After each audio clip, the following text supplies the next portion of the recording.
Hello everyone, welcome back to my cooking channel cook with নেমিস kitchen. আজ নিয়ে এসেছি বাঙালির অথেন্টিক একটা রেসিপি, কচু বাটার রেসিপি। আমি এখানে জল কচু বা শোলা কচু বাটা দেখাচ্ছি।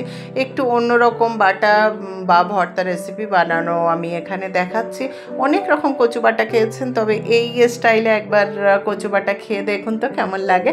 এক থালা ভাত নিমিশেই শেষ হয়ে যাবে। তো চলুন দেখি প্রসেসটা কিভাবে হচ্ছে। আমি এখানে শোলা কচু নিয়ে কেটে নিয়েছি কচুটাকে সুন্দরভাবে।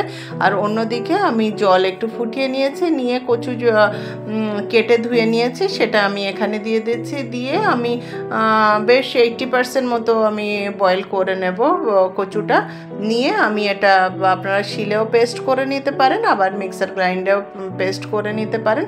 আমার কচুটা অনেকটা সিদ্ধ হয়ে গেছে, আমি একটু ঠান্ডা করে পেস্ট করে রেখেছি। অন্যদিকে আমি সর্ষের তেল নিয়ে নিয়েছি, আর অবশ্যই সর্ষের তেল দিতে হবে।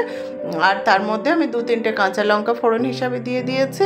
খুব ইজি আর কুইক একটা রেসিপি, বললাম না, দুপুরবেলা ভাতের সঙ্গে যদি এই ধরনের একটা রেসিপি থাকে, এক নিমিষেই এক থালা ভাত শেষ হয়ে যাবে।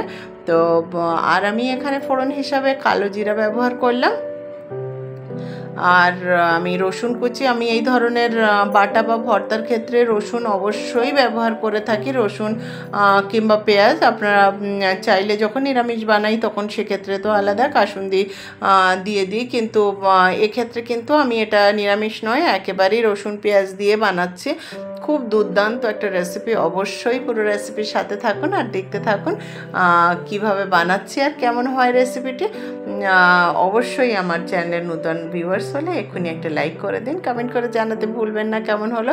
আর অবশ্যই সাবস্ক্রাইব করবেন, পাশে থাকা বেল আইকন প্রেস করতে ভুলবেন না। ভর্তা বা বাটার জন্য একদম পারফেক্ট। পেঁয়াজটা আমার ফ্রাই হয়ে গেছে। এবার আমি যে কচুটা সিদ্ধ করে আমি পেস্ট বানিয়ে রেখেছিলাম সেটা আমি এখানে দিয়ে দিলাম। দিয়ে নাড়াচাড়া করে নেব। কয়েক মিনিটের মধ্যে একদমই রেডি হয়ে যায়। আর এখানে মশলা বলতে আর আন্দাজ মতো একটু লবণ দিয়ে দিলাম, আর কিচ্ছু লাগে না, জাস্ট কড়াইয়ের মধ্যে একটু নাড়াচাড়া করে নিলেই হয়ে যায়। আর এটা কাঁচা কচুরও হয়, অবশ্যই কাঁচা কচু হয়, তবে আমি এটাকে কাঁচা কচু খেতে অনেকে ভয় পায়, ভয়ের কিছুই থাকে না। প্রসেসটা অবলম্বন করে বানাবেন, 2-1 ড্রপ লেবুর রস দিয়ে দেবেন, তাহলে আর ভয় থাকবে না। খেতে সত্যি ভীষণ সুন্দর হয়। তবে এই প্রসেসটা অবলম্বন করে অবশ্যই একবার বানাবেন, আর কেমন হলো আমাকে জানাতে ভুলবেন না। অবশ্যই একটা কমেন্ট করে যাবেন। আমার চ্যানেলে প্রচুর রেসিপি আছে, গিয়ে দেখবেন। আপনারা ভালোবাসার টানে বারবার ফিরে ফিরে আসি। কথা দিচ্ছি আপনারা আমাকে এইভাবে এনকারেজ করলে বারবার ভালো ভালো রেসিপি নিয়ে হাজির হব আপনাদের সামনে। কেমন লাগলো অবশ্যই দেখাবেন। আবারও বলছি, সাবস্ক্রাইব করবেন, পাশে থাকা বেল আইকন প্রেস করতে ভুলবেন না, আর লাইক কমেন্ট করতে কিন্তু একদমই ভুলবেন না। Thank you for watching.